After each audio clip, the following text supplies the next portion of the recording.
Hey, welcome back. Well, we've been talking a lot about the 4 Ps as this Arctic blast gets closer: people, pets, pipes, and plants. Yeah, it's that last one there that gets the focus now.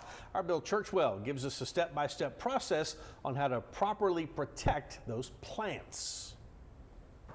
I'm here on the city's south side with our old friend, South Texas gardener Gabriel Vega. We are talking about the upcoming freeze and how to best protect your plants. And one thing that always surprises me is that you actually want to water your plants beforehand. Tell us about that. Yeah, so in the terms of watering, what you're trying to do is you're trying to increase the mass at the soil or around your root zones. The more mass you have, the longer it's going to take for those roots to actually freeze.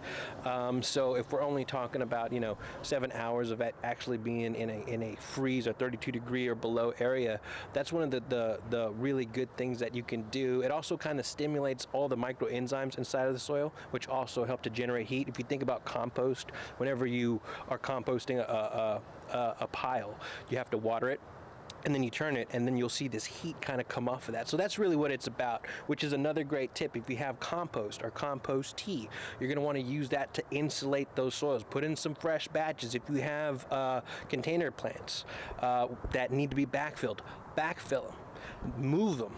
And something else I see over here that you have are some Christmas tree limbs. So if you did get a fresh Christmas tree this year and you cut it and you have some excess pine, you can use those also to insulate the ground.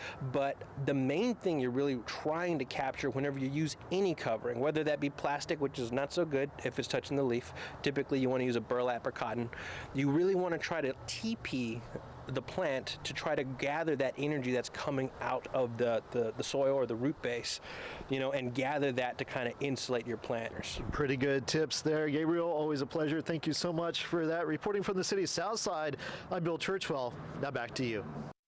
Hey, we want to update a